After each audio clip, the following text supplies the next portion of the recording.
Hi hello नमस्कार आणि welcome आठवणीतल्या कोकणमध्ये तुमचं पुन्हा एकदा स्वागत मित्रांनो. बागेतील हलवणी चालू आहे.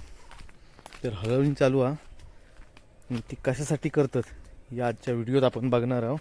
आणि हलवणी म्हणजे नेमक्या काय, असे आंबे काही काही हत ते पण बघूया. तर चला बागेत जाऊया. ही जी आपण बाग बघत आहोत हिची हलवणी दोनदा करून झाली आहे. कोणतरी बागेच्या बाहेर इलो हॉर्न मारता जाऊ नये. तर रस्त्यावर गाडी असली की कोण नाही कोणी बघितल्याने की येऊन हॉर्न मारत राहतात, मग जाऊन थोडा वेळ बोलायचा लागता. पुन्हा इले बागेत. तर ही आपली बाग आहे जिच्यात आतापर्यंत 5 फवारणी झाले होत आणि 2-3 वेळा हलवून झाली आहे. पहिल्यातले आंबे असे काही ना काही होते जे आता सोलीव सुपारी एवढे झाले आहेत, पण त्यांना आता डबल फूट अशी योग लागली आहे. आणि एवढी जोमान जर डबल फूट येत असली तर हे आंबे ठेवताना मुश्किल आहे. जे मोहर जे का आंबोच नाही ते का डबल फूट इली ठीक होता, किंवा जो मोहर इल्लो नाही त्या तुऱ्याक मोहर इलो तर ठीक आहे. पण अशा जर एवढ्या मोठ्या साईजचे आंबे झालेल्यांका जर मोहर येत असत तर हे राहणं पण कठीण आहे. आणि जर काही डबल फूट झाली, कुठली डबल फूट जो आंबो होता त्याची कुठली म्हणजे तो आंबो टिकता असा नाही. डबल फूट जर झाडाक झाली तर झाडाक स्ट्रेस येता आणि त्या पहिले आंबे गाळण्याचा प्रयत्न करता, जेणेकरून पुढच्या आंब्यांची काळजी घेता येईल झाडाक. त्यामुळे हे आंबे जे हत ह्यांचा आत्ता काय खरा वाटत नाही. तर हे जे असे साईडला आंबे लागलेले ते रावले असते, हे टोका कसे लागले त्यांची शक्यता कमी आहे. यावर्षी बहुतेक झाडा रिकामी झाली आणि जी काही झाडं हत त्यांच्यावर जे आंबे लागले ते शेवटच्या टोकाटोकाक आंबे लागले. हे बघा असे यो बहुतेक थ्रिप्सने चावल्यान. थ्रिप्स आपलो आंबो असो चावता, म्हणजे आता थ्रिप्स जवळजवळ पडाक लागलो. तुमचो आंबो असो चिकूसारखो करून टाकता. आणि पहिल्या मोहराक जेव्हा आपण काळजी घेता तेव्हा एक महत्त्वाचं असतं की थ्रिप्सचा टेन्शन नसता. या मोहराक जर बघितलंस आपण थ्रिप्सची साधी औषधं मध्ये फवारणीत घेतलेली. असे आंबे होते, नाही असं नाही, ते टोकाटोकाक होते. त्याचा काय फारसा उपयोग पण नाही. ते कधी गळतील, टोकाचे आंबे असतात ते कधी गळतील याची गॅरंटी नसता. तर पण तू सगळीकडे बघितलास तर अशी डबल फूट आता होक लागली आहे. त्यामुळे यंदा सुरुवातीचा आंबो जर बघितलात तर खूप कमी आहे. काही ठिकाणी असं मोहर झालेलो. तर हे पुंजकेच्या पुंजके असे काढले ते का बघितलं तर डबल फूट होता. आणि हे असं पुंजको राहलेलो जो हलवणीत वगैरे राहिलेलो. जर हलवणी झाली नाही चांगली तर ही बघा अशी बुरशी धरता आतल्या बाजून. यासाठी हलवणी महत्त्वाची असता. नाहीतर तुम्ही किती बुरशीनाशक जरी मारलात तरी जे चोते राहतात त्याच्यात बुरशी धरण्याची शक्यता असता आणि ती इतर आंब्यांका त्रास देतात. तर अशी झाडांची कंडिशन आहे. या बागेत आपण जेव्हा पहिली फवारणी घेतलेली तेव्हा पावसाळ्यातलं तणनाशक थोडासा वायरीत राहिलेला आणि ह्या साईटिक बसलेला. त्याचा इफेक्ट आपल्याला अजून देखील दिसता. पानं बघितलात तर अशी शोभेच्या वनस्पतीची जी जशी पानं असतात तशी पानं झाली आहेत. आणि मोहर देखील लिहिलो ते का तेवढा काय अशी आंब्याची संख्या वगैरे नाही होती. काही काही पातळ पातळ होते आंबे, पण एवढे जरी असते तरी ठीक होता. यावर्षी काही काही बागेत अशी कंडिशन झाली आहे की झाडं खूप मोहरली. काही म्हणजे 95% बागेत झाडं फुल मोहरली. पण आंबे बघितलात तर आंबे अजिबात नाहीत. 200-200, 300-300 कलमाच्या बागेत आंबे बघितलात तर 2-2, 3-3 पेटी पण नाहीत अशी कंडिशन आहे.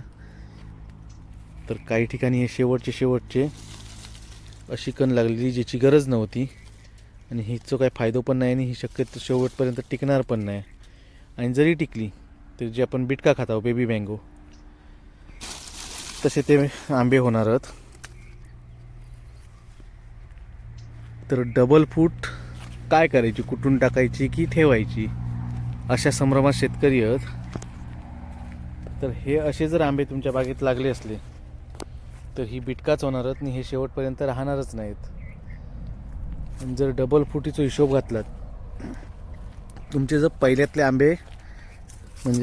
म्हणजे या साईजचे आंबे जास्त असतील, म्हणजे अपेक्षेप्रमाणे 5 पेटीचा कलंबा 3-3.5 पेटी आंबे आहेत तरी ठीक आहेत असे जर असले तर त्यांना जिब्रॅलिक ॲसिड वगैरे मारून शक्य तेवढ्या लवकरात लवकर मोठे करण्याचा प्रयत्न करा, जेणेकरून ते मोठे झाले की गळाचे नाही. साधारण आंब्याने देठ बांधल्यान म्हणजे आंबो देठावर लोंबाक लागलो आपल्या ताकदीन की नंतर मग तो आंबो पडत नाही, डबल फूट होते नाही तर काय होते.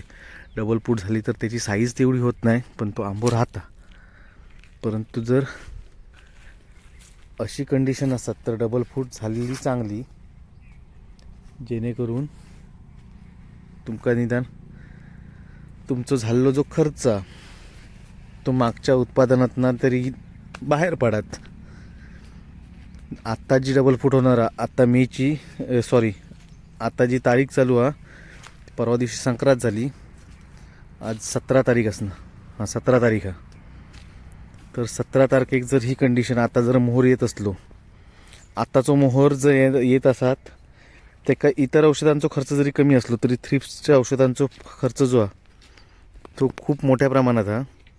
कारण संक्रांतीनंतर जेव्हा वातावरण बदलता तेव्हा मोठ्या प्रमाणात थ्रिप्स जो जीवाणू आहे, कीटक हा, तो आपल्या डोक्यावर काढता. आणि ह्यो थ्रिप्स जो कीटाणू आहे तो साधारण तुमचे आंबे सुपारी साईजचे जरी झाले असले तरी ते 1-2 दिवसात पूर्ण तुमची बाग खाली करू शकता. ते चिकूसारखे बनवून बाद करू शकता, एवढी त्याच्यात ताकद असता. बघितलात तर डोळ्यांनी असं सहजासहजी दिसत पण नाही, परंतु त्याचं काम खूप मोठं असतं आणि त्याच्यापासून वाचवणं आपल्या शेतीक किंवा आंब्यांका ह्या मोठा काम असतं. आता जे आंबे आहेत हे साधारण 2.5-3 महिन्यात होणार. आता जानेवारीचा अर्धो महिनो, फेब्रुवारी, मार्च, एप्रिलच्या एंडिंगला तुमचे हे आंबे म्हणजे ह्या कंडिशनचा आता जो मोहर येता त्याचे लवकरात लवकर तयार होतात. उष्णता असता, लवकर तयार होतात, फवारणी कमी लागतात आणि आंबे देखील चांगले भेटतात. त्यामुळे तुमका जर हे आंबे वाचूचे असतील तर आतापासूनच तुमच्या मोहराची काळजी घ्यावा. मोहराक सगळ्यात महत्त्वाचा म्हणजे बुरशी, थ्रिप्स आणि तुडतुडे ह्यांच्यापासून वाचवा. थोडाफार टॉनिक दिलात, मायक्रोन्यूट्रन्स दिलात तर फळधारणेक त्याची मदत होईल. बाकी अशी कंडिशन फळधारणेची यंदा या बागेत निदान हे टोकाटोकाचे तरी आंबे दिसतात, ते बघून तरी समाधान. ते राहू दे अगर नको राहू दे पुढचा विषय, पण काहीतरी कण असा वाटता. पण खूप साऱ्या बागेत पूर्ण मोहर झाडांग गेलं. हे बघा, ही समोर जशी कंडिशन आहे ना, असो हे पूर्ण मोहर झाडांग गेलो. पूर्ण झाडाचं मोहर बघितलं तर एकही आंबो काही दिसत नाही. कोणत्याही प्रकारचं तुडतुडो किंवा कुठलीही कीड देखील आपण ह्या मोहराक लागाक दिलेली नाही. खूप लांब मोहर इलो. आमच्या इकडे एका उक्षी फुलना म्हणतात, कारण उक्षीचा झाड जा असता तर जेव्हा फुलाक येता तेव्हा त्याची पानं देखील दिसत नाही, एवढी फुलं असतात. तशी यंदा उक्षी कलंबा एवढी फुललेली की अजिबात खयच पान देखील दिसत नाही होता, एवढं मोहर होतो. तो आता बघितलात तर हिरवीगार सगळी पानं दिसत नाही, मोहर सगळं आपण हलवून झाडून टाकलेलं, मोहर कायच नाही. एकही कण दिसत नाही. काहीतरी एखाद्या ठिकाणी टोकाचे 1-2 आंबे शिल्लक आहेत. तुम्ही म्हणशाल औषधा मारण्याची चूक झाली किंवा इतर काय झाला, फवारणीत मागे पुढे राहिला असात, तर आंब्याची जी पानं आहेत त्याच्यावरनं आरोग्य झाडाचा आणि आपण केलेली फवारणी लक्षात येत. अजिबात काही काळो मोहर दिसत नाही किंवा काय नाही. परंतु यावर्षी वातावरण असं होता की थंडी पावसाळं ज्या दिवशी संपलं त्याच्याबरोबर दुसऱ्या दिवशी थंडी चालू झाली, त्रिपुरारी पौर्णिमेक, आणि झाडांका मोहरण्यासाठी अनुकूल असा वातावरण निर्माण झाला, परंतु फलधारणेसाठीचा अनुकूल वातावरण आहे तर झाला नाही. आणि त्याच्यामुळे बदलत्या वातावरणाचा जो फटको हा तो या झाडांका बसलो. परंतु त्यात जर तुम्ही काजूक बघितलात तर काजूच्या पिकाक यंदा प्रचंड मोहर इलो हा. हे आपण बघता ही गावठी काज हा, परंतु तो जर सरकारी काजू वगैरे बघशाल, वेंगुर्ला काजू वगैरे, तर प्रचंड मोहर इलो हा. मोहर सशक्त हा आणि तेका घडानी फळा लागाक लागली आहेत आणि उत्तम पीक इला. तर जरी ह्याच वातावरणाचो आंब्या पिकाक फटको बसलो असलो तरी काजू बागायतदार जे आहेत, काजू शेतकरी आहेत, त्यांच्यात यंदा आनंदाचा वातावरण हा. आता जोपर्यंत सीझन होत नाही तोपर्यंत अंदाज येणार नाही, परंतु सध्या तरी आनंदाचा वातावरणाने बऱ्यापैकी पीक येतं. आपल्या आंब्यांचं बघूया काय तर काही बागे पूर्ण रिकामी झाल्यो, काही बागेत काही काही कण हा. जर ह्यो कण वाचूक गेलो तर डबल फूट पूर्णपणे घालू हवी वेगवेगळ्या मार्गान, एकतर कुटून टाकू हवी किंवा जीए मारून वगैरे ती संपवूक हवी. आणि जर डबल फूट वाचली तर आधीचे आंबे आहेत ह्यांची आशा सोडूची लागत, अशी कंडिशन सध्या कोकणात हा. पहिल्यातला जो उत्पादन होता आता एक 5% वर इला, आणि मागचा उत्पादन किती येत ह्या आता येणाऱ्या काळात जी डबल फूट येतात तिच्यावर ठरत. वातावरण जर चांगला राहिला आणि डबल फूट चांगला वातावरण मिळाला तर आंबे थोडेफार लागतील, परंतु डबल फुटीची अशी हालत आहे की ही झाडं पूर्ण एकदा मोहरांग गेली आहेत. हिंची आता बघितलं तर मागे काठीवर दिसतात मोहराची, त्यामुळे हिंची एकदा मोहराची जी ताकद होती ती पूर्ण संपली आहे.